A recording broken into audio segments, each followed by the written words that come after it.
Today is a good day to die. I yearn for a valiant life. They are dying. Do not kill your instructor on day one. Do not kill your instructor on day one. Let them die. Dying really gets the blood pumping, eh? Ow. Review Starfleet Academy, they said. We'd love to hear your thoughts, they said. Well, here we are. And I'm seriously questioning my life choices right now. Little background info on me.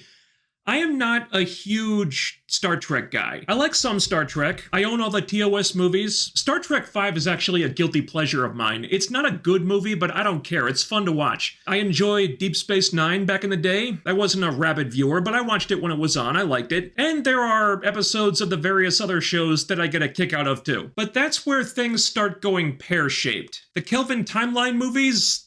very hot and cold on those, and that's being generous. And all the new Trek shows?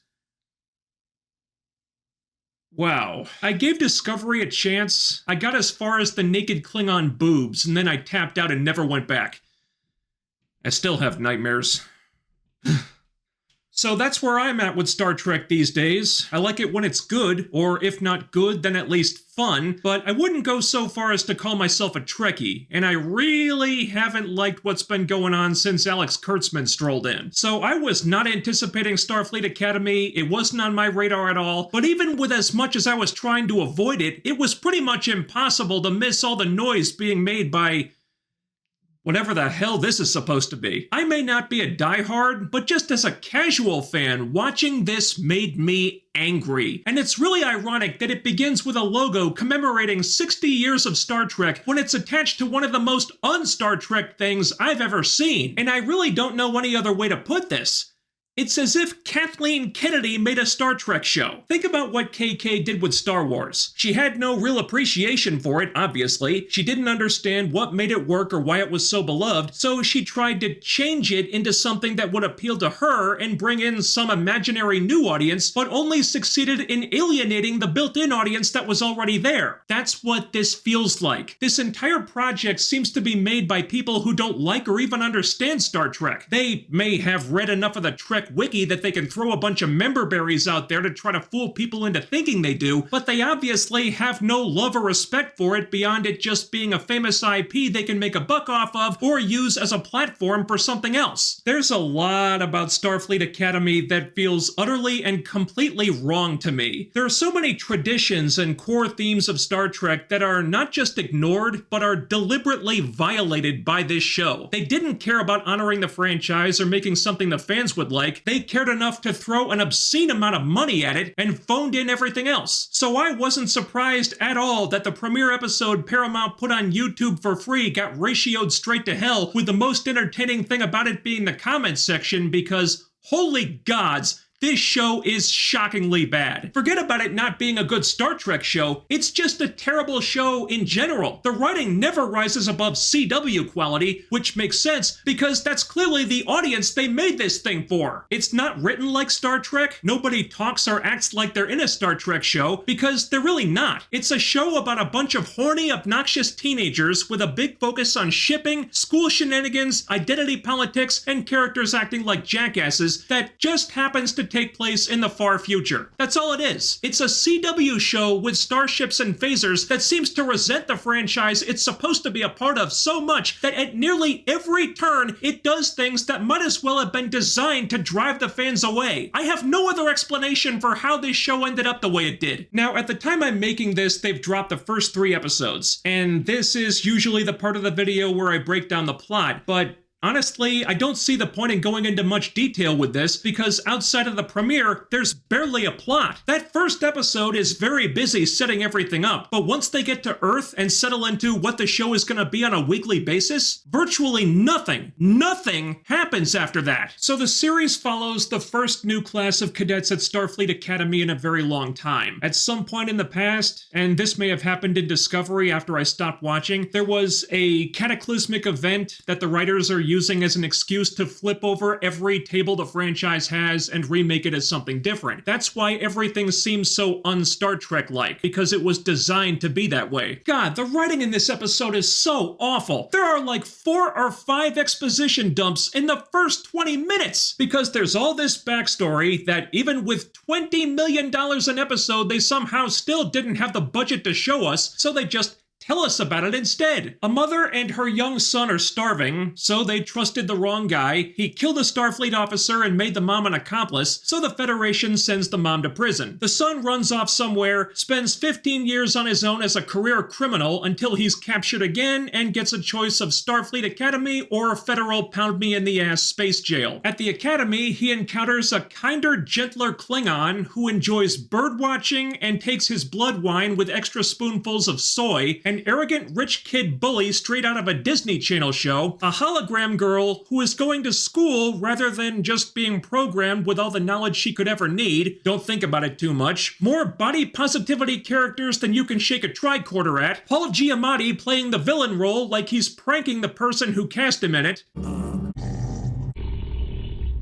And Holly Hunter. And hey, Elastigirl as a starship captain might look cool on paper, but I have no idea what show she thinks she's in. I just know that Star Trek ain't it. Our main character hacks the computer and sends out a message trying to contact his mom. It gets intercepted by the asshole who got her sent to prison. He shows up to steal their ship's warp drive. A whole bunch of bullshit happens. Everyone has to put their differences aside to work together to fight him off. He gets away in an escape pod that, for some reason, not a single one of these dumbasses thought to follow or lock onto with a tractor beam or something so they could arrest him. No, they just let him get away because it, we need a recurring villain, I guess. Then, even though the main character was responsible for their ship getting attacked, raided, and God knows what else, personal accountability doesn't seem to be a thing anymore in the far future, so he gets the option to stay at Starfleet Academy or to just off and do whatever. He decides to stay, and that's episode 1. Immediately, I have a lot of questions about this. There are so many things going on here that tell you the writers just could not wait to throw out the rulebook, bend Star Trek lore over the table, and do things to it that would make even the person who wrote the naked Klingon boob scene blush. And more than that, it's just poorly written as a story. Why are you basing your academy in a starship to seemingly be manned by untrained teenagers with what appears to be minimal supervision? Doesn't said starship getting blown half to shit on the first day of school prove what a terrible f***ing idea that was? Mother and her son are starving. I thought poverty was supposed to have been eliminated thousands of years ago, but I guess we're blaming the burn for that. Starfleet, basically a military organization that only admits the best and brightest humanity has to offer because they're training leaders and bridge officers and scientists and diplomats and stuff, is making all kinds of allowances so they can admit a criminal with zero assurance that he won't just run off the first chance he gets. Giving this guy one chance was flimsy enough before he nearly got them all killed because he couldn't follow the rules for 5 minutes. Then, just because he played a role in stopping the disaster he caused, they basically let him off with detention, and he gets to go to the academy anyway, and they're gonna help him find his mother. That's like if an arsonist set fire to 10 houses, but then changed his mind and put out 5 of the fires, then the fire marshal comes along and says, "Hey, you really know your shit. How'd you like to be a firefighter?" I know my shit.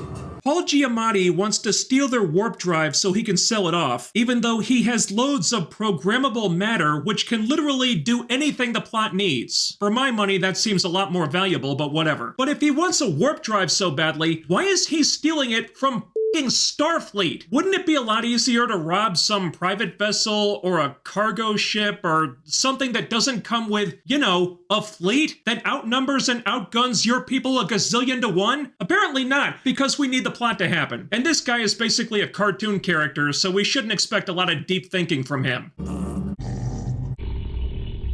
And even with as stupid and lame-brained as the plot is, the characters are somehow even worse. They weren't even trying to hide the agenda with these jackasses. For a minute, I thought it was refreshing that the main character is a masculine, badass dude who's really good at what he does. He overpowers 3 huge men in a fight all on his own. Okay, don't mess with this guy. But then the very next thing that happens is he gets dressed down, yelled at, and humiliated by multiple female characters he absolutely towers over. Seriously, this guy guy is like 6'5", built like a brick shithouse. Holly Hunter is about 4 feet tall, and her quote-unquote badass female XO isn't much bigger. The height difference alone is comical, but when they start yelling and bossing this guy around like they command any real authority when he could step on them if he's not careful, it just looks f***ing silly. Not that the writers give a shit. Hell, I think that was the whole point. You establish this guy as a strong alpha type with muscles bigger than Holly Hunter's entire body, but the second the short female XO tells him to drop and give her 20, suddenly he can't even do a couple push-ups. That doesn't happen by accident. There's a message in there. Speaking of messages, the Klingon cadet from the brutal, violent warrior race gets bullied by the asshole rich white guy who's like 6 inches shorter than him, and he just stands there and takes it because he's a sensitive, peaceful Klingon who hates violence and thinks that perhaps today is not a good day to die. No, I will not pursue violence in any form.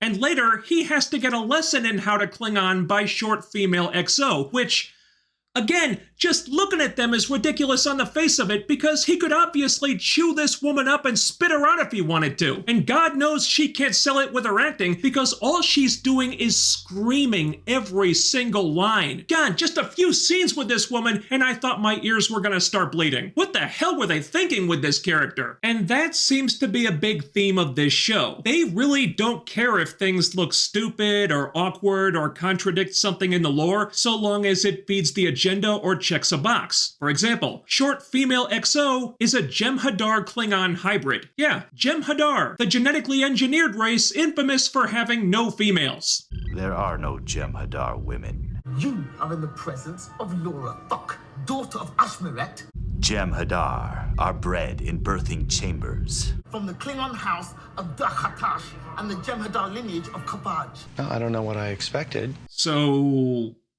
I guess they've kind of fallen off, because if the writers could check biracial, body positivity lesbian off the bingo card, I doubt they cared about the discontinuity, or even noticed it in some cases. Weren't those black and white aliens from TOS all wiped out? I thought that entire race was gone, but hey, who needs continuity when we've got member berries, am I right? And we're getting into smaller background details now, but I think this stuff is worth pointing out. There's a noticeable number of characters here who are not obese, but they're definitely not skinny. Like, they could stand to make friends with a treadmill. And there's enough of them to convince me that the casting department did this on purpose. You've got body positivity character 1, 2, 3, 4, which is really weird if you think about it for a minute. Again, it's basically space military. These assholes are put in physically demanding situations on the regular. You're training them for critical positions in an incredibly stressful, dangerous field. I would hope that if a person is going to be an officer on a starship charged with protecting the galaxy from the Borg or the Romulans or whatever, they'd have the discipline to do a f***ing sit-up once in a while. And episode 3 begins with the cadets in gym class, so there must be some kind of physical fitness requirement, but that makes even less sense, because if that was a thing, I'm pretty sure those body positivity characters wouldn't look like this. And while we're on the subject of fitness, why are their characters wearing glasses when LASIK surgery that can correct someone's eyesight has existed for a few millenniums at this point? Shouldn't giving cadets 20/20 vision be mandatory when you sign up? Is it worth asking about the cadet in the wheelchair? Just a background extra, sure, but this really stood out to me. Starfleet has medical technology that can cure any disease and heal any injury pretty much instantly. They've been able to clone replacement limbs since at least the DS9 era. They have cybernetics so advanced that they can replace a person's entire brain. They can grow a human eyeball in a petri dish in about 5 seconds. I'm calling bullshit that they can't fix this kid's legs. Do you see how all this stuff doesn't track? You really wanted to check a box so badly that you had to break the show's own internal logic to do it? Can't this kid just get in line for the doctor? For crying out loud, the guy can fix everything else. Ah! Sorry to say, I've healed you. Next. Now, yes, in the grand scheme of things, this nitpicky stuff is not a big deal, but it is symptomatic of the larger problem here. I don't mention these things to be an asshole, I mention them to show you that this series doesn't make sense.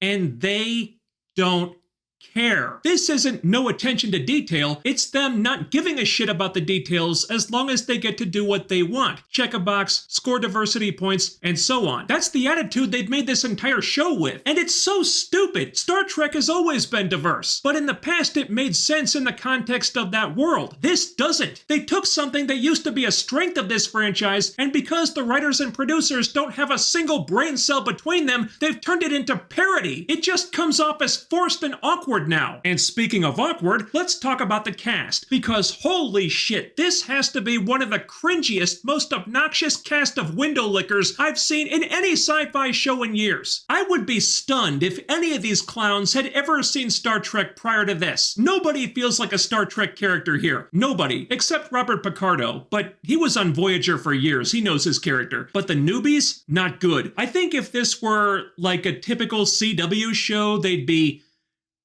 fine, but it's not, and they're not. Granted, the horrendous dialogue they're given doesn't help. It reads like the writers are trying way too hard to attract the teen demographic, so they're aping the way they think young people talk on social media. And when you add to that an annoying emphasis on shipping, obnoxious teen show tropes, and actors who don't seem to know how characters in Star Trek would typically behave, you get performances that feel so out of place here that it's honestly kind of distracting. Anyone here a captain who resigned in disgrace? Oh, wait, that's me. Until I do push-ups. Now! I said now! Right now! Idiot bag back. Move! I think I swallowed my com badge. Already. Lieutenant Rourke will be our academic liaison. She'll make sure we don't miss any teachable moments.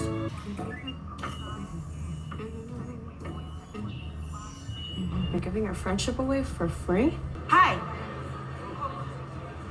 Hello. What a mark. I'll take it. Oh, I'm the first Kyonian to make it to Starfleet. Gonna be a captain. I want to learn how to kill a man with a toothbrush. I watch birds. And I want all of my food pre-chewed and spit into my mouth like a baby bird. Reading was detected approximately 3 minutes from our current position. Red alert! Red alert! Red alert! Red alert! Hi. You don't have to say it, okay? That's what the warning's for. I've had a day. And I don't recognize your authority to do Blow it out your ass. The vasosuppressant will temporarily reduce blood flow, so not so much blood, which is great news. Personal space. Like I said, I'm Kyonian, bitch. I just don't want you falling in love with me, girl. My father's a Starfleet admiral. Okay. Glad you told me before I asked you out. Pull your shit together, Darrow. You're Kyonian, bitch. Guys who die heroically are a big turnoff for me, so keep moving. I don't suppose there's any way we could just eject them into space. I am going to bleed to death. I require significantly less cheerfulness in my final moment. Hurts me to say this, man, but great job. Bite me. I hear you. A teachable moment. How did the paint-sniffing clown who ate her comm badge even pass the entrance exam? How is I'm Kyonian bitch guy talking in outer space where there's no sound? Why does Paul Giamatti have a tic-tac-toe game shaved into his hair? What is the hologram girl doing in gym class? Her muscles are made of light. They're as strong as they're gonna get. And what on God's green earth is Holly Hunter doing? This woman has an Oscar, a Golden Globe, and 2 Emmys. Is she trying to get them revoked? This has to be a case of horrendous miscasting, because she plays this starship captain like a quirky yoga instructor cat lady with a mild case of Tourette's syndrome. And I don't know what the hell Paul Giamatti's doing either, but he's in that same boat.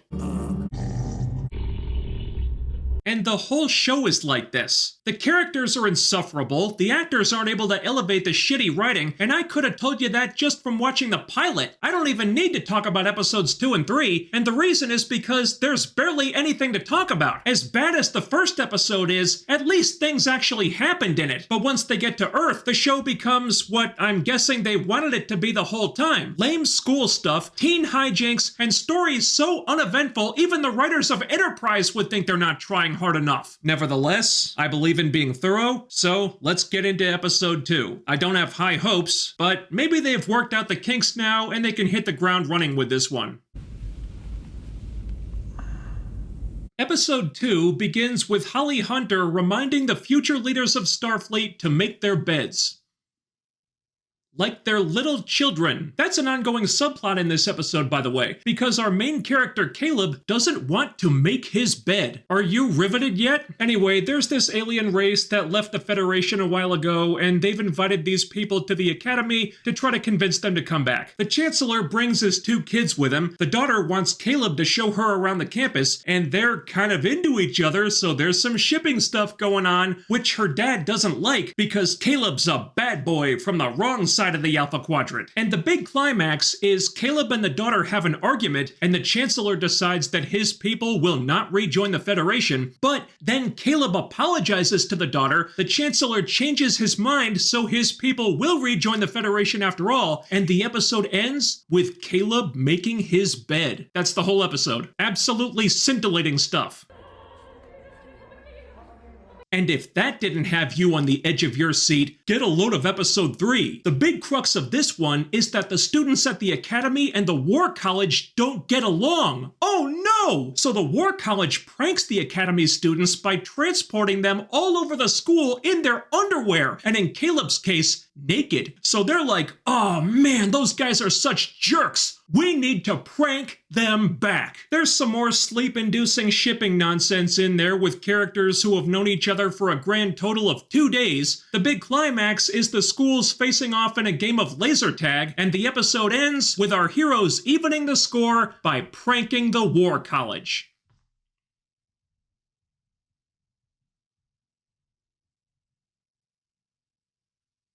Have I mentioned that each of these episodes is over an hour long?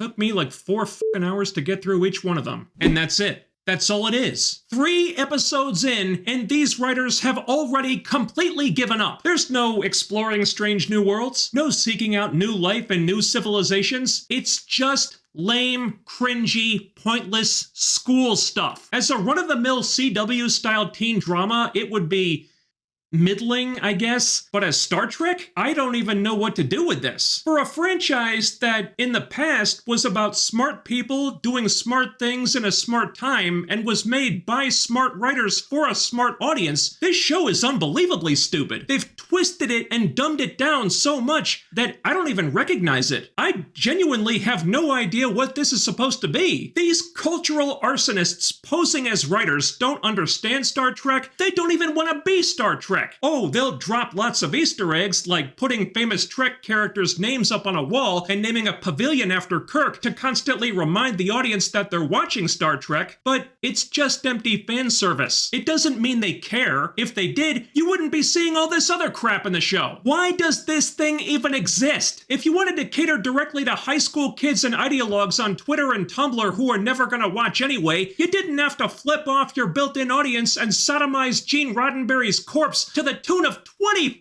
million an episode to do it. The Star Trek logo being attached to this show is a joke. If I want to watch a series about obnoxious teenagers complaining that having a roommate is fascism because it'll impede hooking up, I don't need a Paramount Plus subscription for that. I couldn't wait for these 3 episodes to be over. And unless this video really catches fire, that's as far as I'm going. There's no point in watching anymore, because it seems like this is all Star Trek is now. Nonsensical, half-assed plots, characters acting like they had their brains replaced without the cybernetics, and writers who only respect the franchise so far as they can use it as a vehicle for things that will inevitably drive its fan base away. That's modern Trek, and that's Starfleet Academy.